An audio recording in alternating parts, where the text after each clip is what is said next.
Good afternoon. It's Monday, the 8th of July, 2019, just after 1 o'clock. Welcome to UK Column News. Your host today, Mike Robinson. Excuse me, myself, Brian Gerrish. Well, we're going to get started, unfortunately, with Brexit. And the question is, how much longer is Parliament going to be open? Some people may think this is not a bad thing, but we'll explain what's going on here. This is, I should say that as the Tory leadership contest has progressed, we've been making the point that unless the Cabinet Office is cleared out of the current officials, that basically a new Prime Minister means nothing. So a week or so we heard that Ollie Robbins has decided to fall on his sword, but we don't think that's enough. In the House of Commons last week, the question of the prorogation of Parliament was once again raised. Now, this is the early closure of Parliament and something that Boris and also Dominic Raab have been talking about in the past during their leadership campaigns. So Boris has refused to rule out the possibility that he would take this action.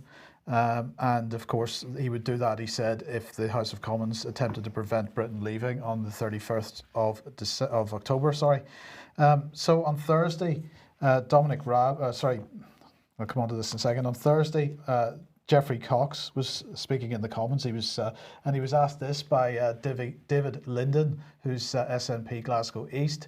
Will he support Mr Johnson's view of refusing to rule out proroguing Parliament for a no-deal Brexit, which would surely be an act of constitutional vandalism? Geoffrey Cox responded by saying, that's a question which we reviewed at the time, and the circumstances of any application for prorogation are a matter not for me, but for the Prime Minister and Her Majesty. So this is, in other words, royal prerogative. They would shut this session of Parliament, and Parliament would remain closed until the next opening of Parliament, when the Queen would reopen Parliament.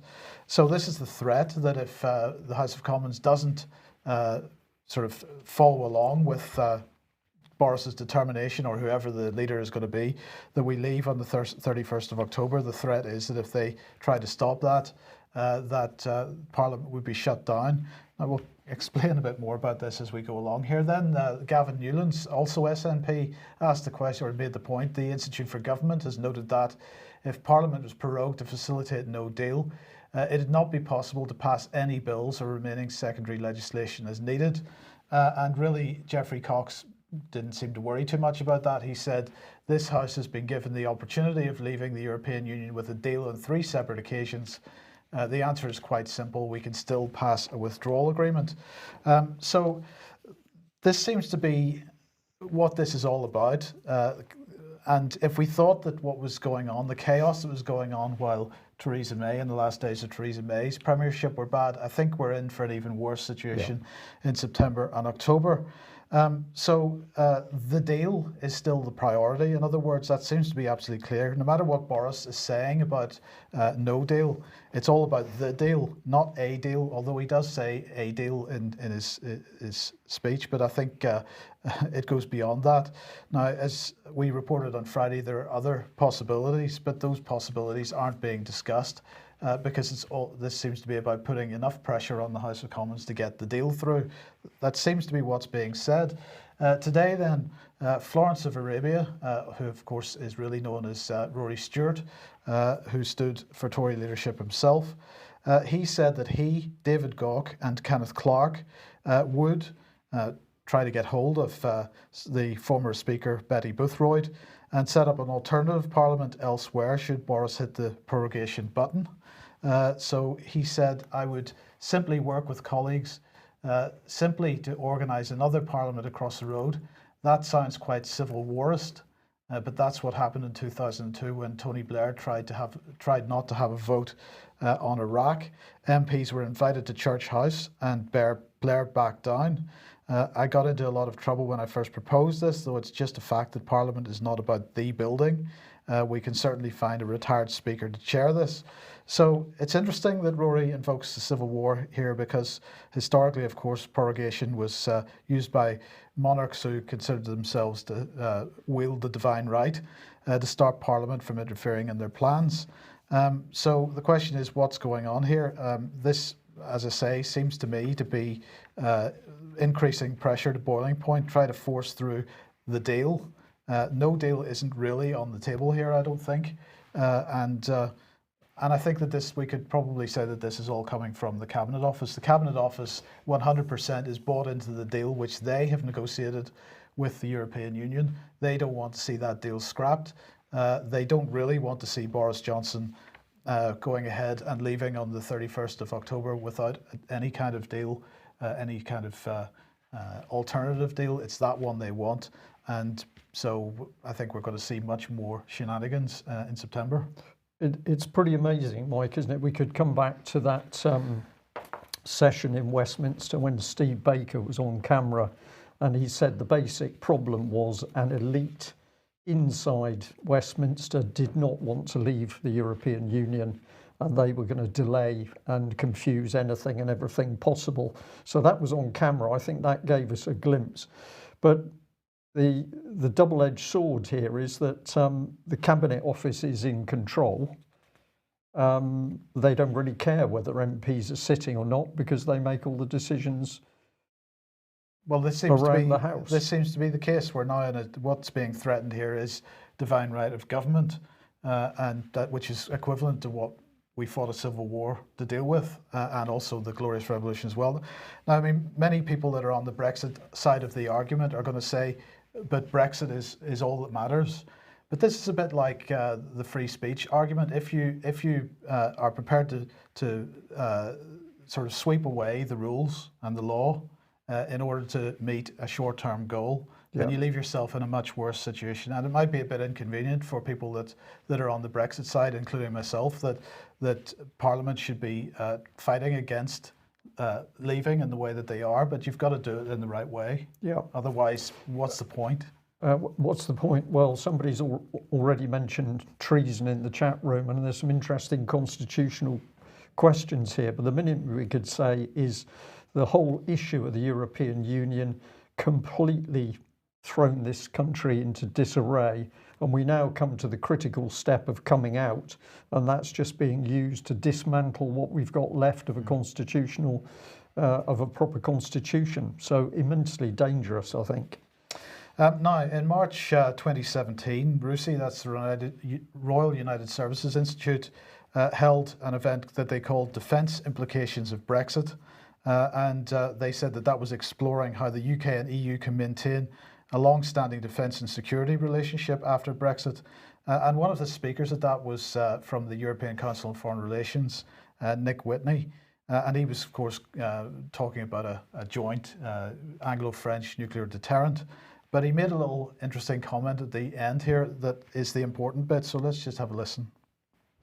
Text of the Lancaster House Treaty, you will find words in there, this is bilateral obviously, about how neither party can conceive of circumstances in which the vital interests of one was threatened without the vital interests of the other party being equally engaged. Now this is code. This is code for saying, meddle with him and you've got to reckon with our nuclear capability as well. So that's the sort of Anglo-French dynamic. And I think that would and could and should probably have been extended towards the rest of continental Europe unless, of course, Trump is impeached or we believe that he's going to be house-trained, which is, I guess... Unless Trump is house-trained. And so the question is... Impeached, house-trained. Impeached or house-trained, yes. So the question is, has Trump been house-trained? Well, apparently not. But not for want of trying. So here's the mail from yesterday. This is Sunday Mail, and they called this an exclusive. They published a series of, in fact, there's a number of articles about this, about secret memos and cables sent by Sir Kim Darroch, who is the UK ambassador to the United States.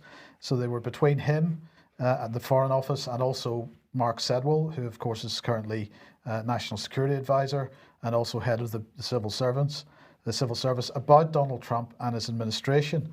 So in the memos, which the Mail says they have seen, and they describe this as an unprecedented leak, Kim Darroch describes, this is what they say, but describes bitter conflicts within the Trump White House, verified by his own sources as knife fights, warns that Trump could have been indebted to dodgy Russians, so pushing the Russiagate narrative, claims that that the president's economic policies could wreck the world trade system. They're particularly concerned about the fact that he was very anti the World Trade Organization.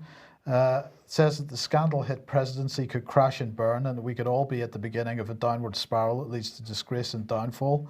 And he says that he's concerned that Trump could still attack Iran.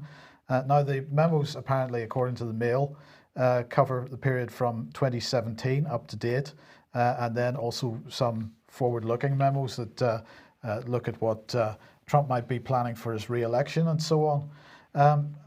They say that in one of the most sensitive documents, Sir Kim writes, we don't really believe this administration is going to become substantially more normal, less dysfunctional, less unpredictable, less diplomatically clumsy and inept.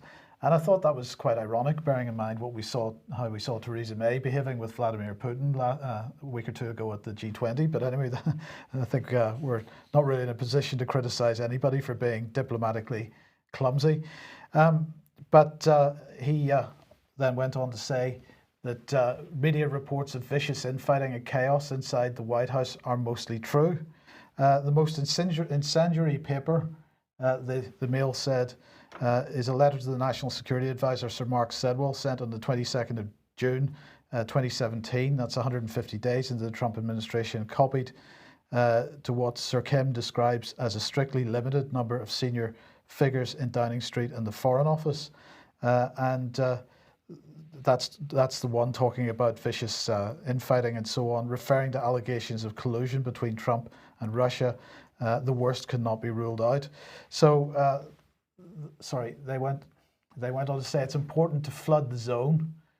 You want as many as possible of those who Trump consults to give him the same answer. So in other words, the British government here seems to be suggesting that the best thing to do is to make sure that the people closest to Trump are expressing British foreign policy or British policy in general to him, and perhaps persuading him that that's the policy that he might want to follow. So we need to be creative in using all the channels available to us through our relationship with his cabinet, the White House staff, and our contacts among his outside friends. And so, you know, the question is, who was interfering with or who has been interfering with the Trump administration from before the election, in fact. And we've got to remember that Sir Kim Darroch was at one point National Security Advisor, so he's a predecessor of Mark Sedwill himself, and he was the person who appointed Robert Hannigan to head GCHQ, and of course that was where most of the data came from that suggested Russia collusion and for Russia interference in the US election in the first place. He was also as National Security Advisor at the time, working with the intelligence services people, the so-called ex-MI6 people that wrote the Trump dossier and so on. Those are the people he was working closest with. So what are we saying here, Brian? It seems to me that I think it's called a conspiracy is the correct term for it. And of course, it's British dirty dealings overseas. We could go back to the Second World War, and of course it was the BBC that was used with massive effect to actually change the whole way that the American political organisations saw the scene in Europe. So combination of the British government, BBC there in the background as well. Things haven't changed. No. Well, we're not going to expect the British police to get involved in anything of this. And of course, it's been over the last few days that several ex-senior police have been talking about the loss of confidence by the public in the police. Well, I'm just going to say thank you for the person who pointed this one out. Guardian report on Bristol celebrating wonderful diversity at the St Paul's Carnival in pictures. And the carnival pictures, there are some pretty spectacular pictures there, but this was the thing that caught our viewers' eye. So what is this? Is this a policewoman on duty, or is this actually a woman impersonating a police officer? But I think we get the point that is this supposed to instill confidence in the public? What is this woman doing? Is she being paid to do this? Don't know. Don't know, but presumably she wasn't and won't be investigating crime. Let's come on to defence matters, and another week and another exercise, this time in Ukraine.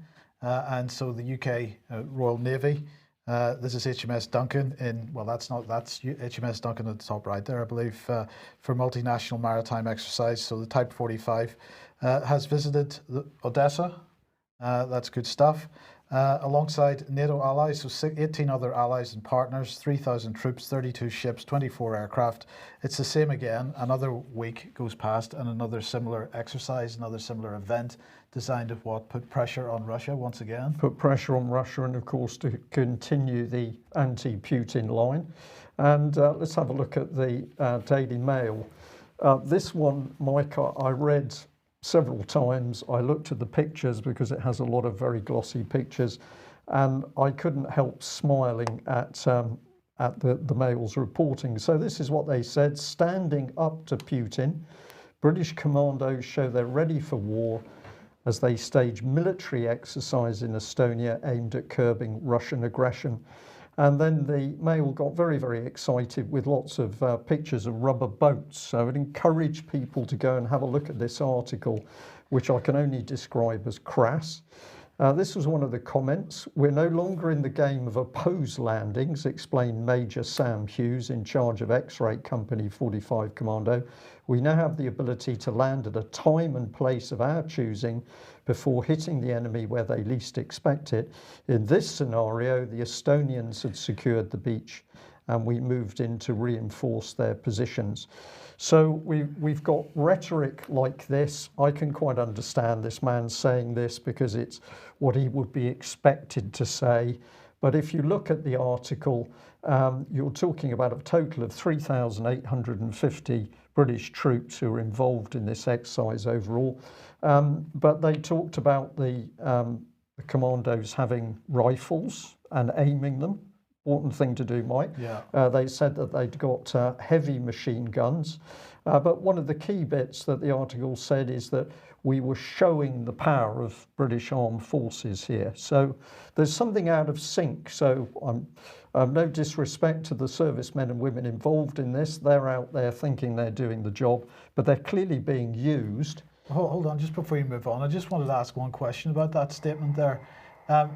If the Estonians had secured the beach, what were they securing the beach from if the days of opposed landings are over? Well, presumably we're talking about a Russian invasion already happening. I don't know. It's a very interesting question. But we have a few thousand troops involved in this exercise. And one of the things that I've wanted to mention for some time on the news is for people to actually do their own research on war in Eastern Europe in the Second World War. This is one of the very good animated documentaries talking about the war on the Eastern Front. There's some particularly good ones. Encourage people to go and have a look at this. This is just a screenshot giving an idea. 1943, the scale of the conflict. 6 million men on the Russian side, circa 3 million men on the German side. And at the moment, the British government is trying to stoke up Operation Barbarossa 2019 because we have a few thousand troops armed with heavy machine guns. Yes. And if we want to be a bit more specific, so here we are in 1944 when the Germans are already well on the retreat, and even up in the area of Estonia, Tallinn, we've still got 1.2 million Russians up against 422,000 Germans. So whatever's going on with the British government and whatever they are saying and claiming is happening in the military, what are they doing? Because the troop numbers aren't there, the armed forces aren't there, and we believe the latest thing that's happening is that there's going to be a re-evaluation of recruiting. So it appears that Capita is not going to get their recruiting contract renewed, but the British government is alleged has now got £2 billion to spend on recruiting for the armed forces. Is this because the objective is to get serious on the Eastern Front, Mike, and we're going to need £2 billion worth of recruiting in order to get hundreds of thousands of young men and women engaged in this, what do we call it, a push on Putin and Russia? It's very interesting. We'll get more information in due course, but I'll leave you to think about that. £2 billion to be spent on recruiting because of the recruiting shortfalls. Meanwhile, we've got those machine guns and rubber boats. Good stuff. Right. If you like what UK Column does and you'd like to support us, then please head over to the community website, ukcolumn.org/community, and you can join us there. Just another reminder that AV10 DVDs are available at the UK Column shop if you'd like to pick up a set. And also AV 10.1 taking place on Sunday the 27th of October 2019 at 10 a.m. Holiday Inn, Wrights Lane, Kensington. Tickets going fast, but they're available at alternativeview.co.uk. Okay, now Firefox is apparently, and Mozilla have been labelled villains. So this is the Trade Association for Internet Service Providers in the UK. They've nominated Mozilla, that makes the Firefox web browser, for this year's award of Internet Villain, because apparently Firefox is planning to support DNS over HTTPS. We'll explain what that is in a second in its browser. So the ISPA UK said Mozilla for their proposed approach to introduce DNS over HTTPS in such a way as to bypass UK filtering obligations and parental controls, undermining internet safety and standards in the UK. Now, of course, what's going on here? Well, the DNS, of course, is the system on the internet that converts names like ukcolumn.org into IP addresses, which are the locators for websites on the internet, so that people don't have to remember a bunch of numbers. The problem is that in the UK, the government has decided that there's certain websites that we should not be allowed to go and visit, for example, Pirate Bay and other things. But of course, this mechanism could be rolled out on a much broader basis when the UK feels like it. This is effectively the UK's version of the Great Firewall of China, but it's done through DNS and through the internet service providers putting limitations on which web addresses you can resolve to IP addresses. So the fact is that Firefox has decided that they're going to subvert that by enabling DNS over HTTPS. And what this means is that every time you query a DNS server to convert a URL into an IP address or a domain name into an IP address, that's going to be done over HTTPS, which is a secure form of transport. And that means that the internet service providers can neither block the sites that you're going to, nor can they actually know which site you're trying to find. So this deals with the other problem that UK internet service providers, the other service that UK internet service providers are providing for the UK government, which is to log every connection, every website you visit. So obviously one way to deal with the limitations is on browsing in the UK is to get a VPN. Mozilla's option is another way, but they have been decided, the UK ISPs have decided that it's not good for them because they can't do their job for the British government anymore. Yeah. Yes. Are we surprised? No. No, we're not. No. Now, everybody will be glad to know that this man, Mark Sedwill, of course, in charge of National Security Council, in charge of the Cabinet Office, in charge of, therefore, as head of the Civil Service of the Commonwealth Office, and therefore in charge of Counter-Disinformation and Media Development Programme at the Foreign Office, which is headed up by Andy Price, and which funds the likes of the Integrity Initiative. Well, they're getting more money.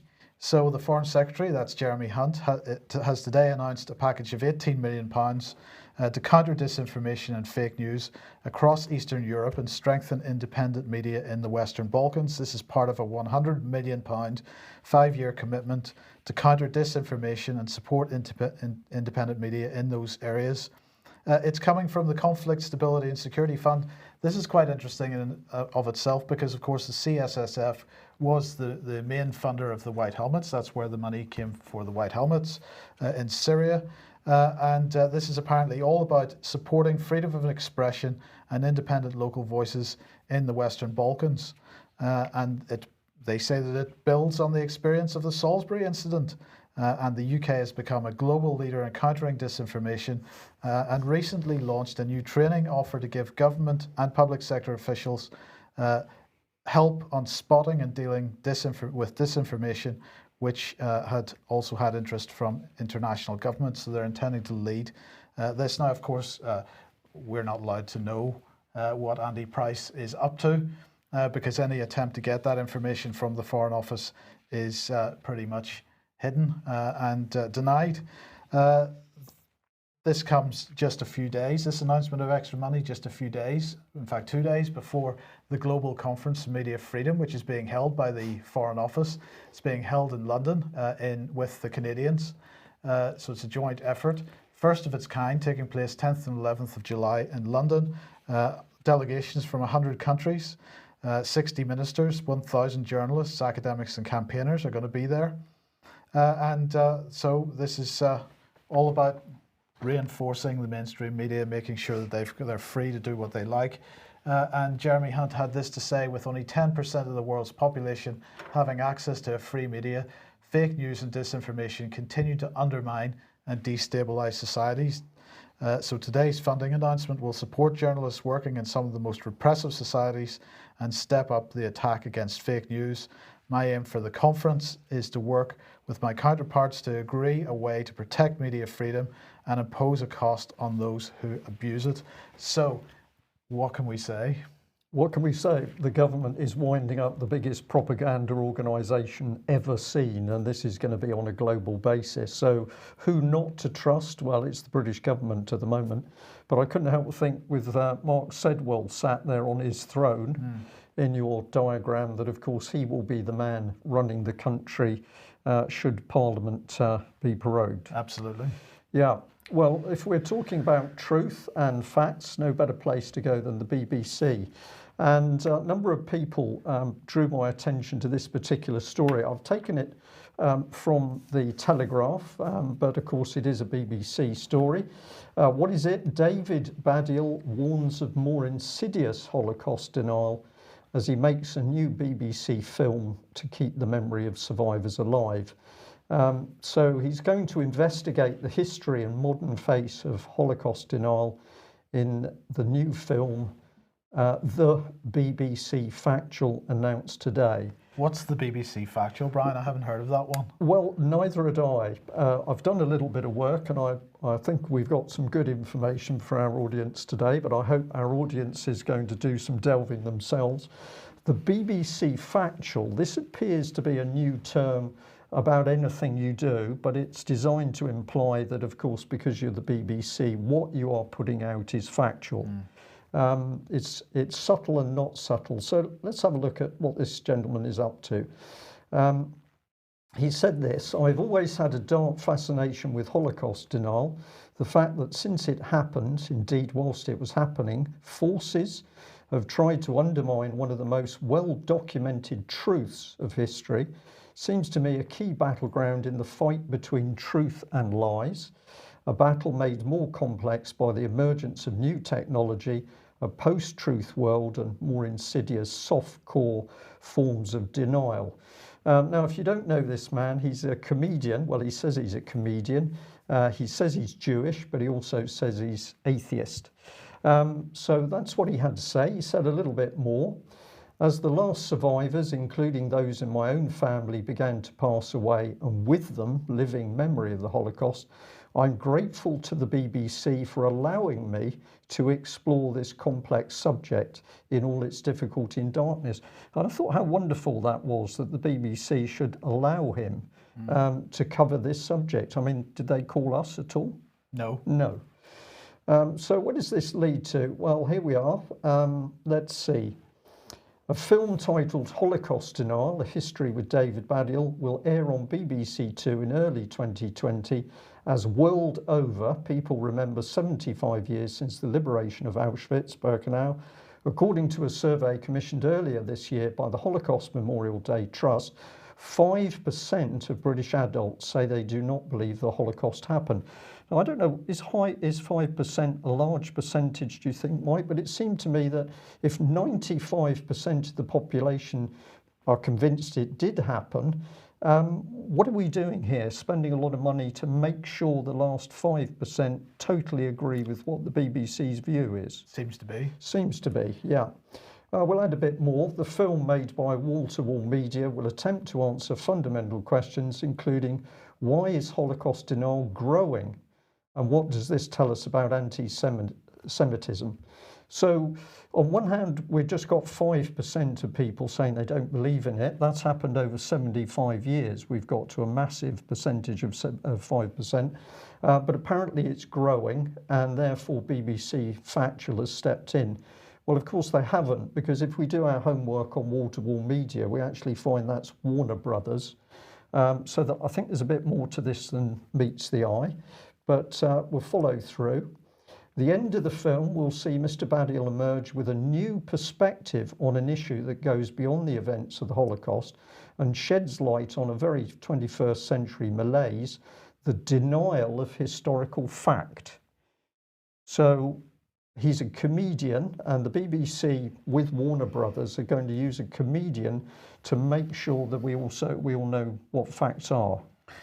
There seems to me there's much more to this than the Holocaust. The Holocaust is being used here because, of course, the principle of Holocaust denial is then extended to climate change denial or vaccine denial. Yeah. And so if you vilify people for denying what happened during the Second World War, you can use the same techniques to vilify people that deny other narratives and other policy areas. Yes. So, well, who are the big names behind this? Well, let's bring this lady up on screen, Abigail Priddle. She's the commissioning editor for Specialist Factual. This is not just factual, this is specialist factual items. And she said that David Baddiel's intelligence and integrity make him the perfect person to author this film, and underlines our commitment to our audience to tackle the most challenging and complex subjects. There could not be a more important and pressing subject for us to tackle through the religion and ethics slate, despite the fact that he says he's an atheist. But nevertheless, she describes this gentleman as having intelligence and integrity. Now, I have to say I'd never heard of him before, so I did a little bit of homework. So this is his Twitter page, where he simply describes himself as a Jew, and he's quoted in the original article as saying that he is atheist. But this is some of his material. I am not even going to repeat some of it because it is too disgusting, but we'll get the gist. He's saying this in his tweet: always the way that people like, I'll say that again, like, are full of pent-up aggression and hate, but still feel a bit coy about swearing. So write things like, the word he's missed out, I believe, is twat. He then uses the C word. That's nice. That's nice. And if we come down here, he says this on July the 5th, like Yahweh was actually in that synagogue and reacted by going, F you, C-face. Nicer. Nicer. And we've got another one here, which is effing hell. I don't believe in God, of course, but that burst of flame really feels like it comes directly from some form of higher justice. Now, remember that we've just seen a key BBC director there for this particular organisation saying that this man is full of integrity and he's just the man to educate that remaining 5% who don't want to be convinced by what the British government or the BBC are pushing out. This is the man selected. It's absolutely incredible, Mike. So let's have a look at a bit more about BBC Factual, because the BBC sees itself as being in control, and they've got some interesting plans. So if you do your homework, you can go to the BBC website and have a look at factual commissioning. And there you'll see this lady, head of factual commissioning, Alison Kirkham. She's discussing her commissioning priorities across BBC channels. So let's just listen to a fraction of this clip and what she says. hugely ambitious for Factual at the BBC. I think in the past couple of years, we've really demonstrated that we can bring big audiences to Factual programmes and that we can entertain those audiences, but crucially, we can also have impact on them. We can change the way they feel about the world, and we also have the ability to change their behaviour. Sorry, with that. We've got it there that the BBC boasting of its ability to impact on people, but she ends by saying we can also change their behaviour. So this is not just the BBC putting information in front of an audience, this is the BBC putting information in front of the audience, already having decided that it's going to do that to change people's behaviour. So remember again Abigail there, she's saying we've using this man of immense integrity. If you want to understand his full integrity, go and have a look at his Twitter page, because it is full of absolutely horrific, foul-mouthed tweets against a number of sections of society. But the BBC is going to be able to change our behaviour, presumably to reflect the same behaviour of this gentleman. Or is this about teaching the 5% about the Holocaust, or is this about reinforcing the anti-Semitism narrative to continue the attack on the Labour Party? Well, of course, if you look at Baddiel's Twitter page, you will see that there is tweet after tweet, of course, attacking the Labour Party and accusing them of anti-Semitism. But look at the package that the BBC is putting together here with Warner Brothers. Of course, Warner Brothers not declared in the original article, Telegraph article. But what are we going to do? We're going to change the behaviour of our audience. And they've got more coming, because another Telegraph article, BBC plans to reinvigorate its programming by focusing on millennials in an attempt to increase young appeal. And encourage you to read the full article here, because it's boasting that it will be reinvigorating high volume shows which provide everyday value to younger audience, such as EastEnders, The One Show, MasterChef, Holby City and Casualty. That's all high value. That's all high value. There. We've got young people who are probably struggling to get through life, to get a job or the right sort of job. But the BBC is going to reinvigorate their minds by boosting EastEnders and Holby City and Casualty. Outrageous, really outrageous stuff there, Mike. I'm just going to pause for a second, because the more we got into that, the more it becomes clear that the BBC is a fully integrated part of the British government's propaganda system at the moment. And we now have one man, Mr. Sedwell, sitting at the middle of it. Well, where does that take us? Let's have a look at The Guardian and see how truthful they are. This is The Guardian with the next era of human progress, what lies behind the global new cities epidemic. And a very long, very detailed article talking about new utopia, new cities full of high technology, which are popping up everywhere. From Kenya to Kazakhstan, India has pledged to build 100 smart cities, while Africa is seeing $100 billion pumped into at least 20 projects, and on it goes. Saudi Arabia planning the biggest of them all, $500 billion mega project built as an answer to Silicon Valley. So all amazing stuff for The Guardian. It says these new cities are not for rural urban migrants. They are instruments to attract international investment and make the urban rich even richer. But that headline seems slightly out of context with the text itself, which says, as you can see there, the need for urban expansion is clear. The United Nations calculates that 68% of the world population will live in cities by 2050, adding another 2.5 billion people to urban areas. So the article appears confusing. Which is it? Is this UN policy, or is this coming out of the banking industry? Not quite clear. They go on, The Guardian goes on to end by saying, in our natural world, we refuse to turn away from the climate catastrophe and species extinction. For The Guardian, reporting on the environment is a priority. We give reporting on climate, nature and pollution the prominence it deserves, stories which often go unreported by others in the media. It says that people are supporting The Independent, but don't worry because we are totally editorial independent. Well, not. Because this is on at the top of this article that I've just taken our viewers and listeners through. Cities is supported by the Rockefeller Foundation.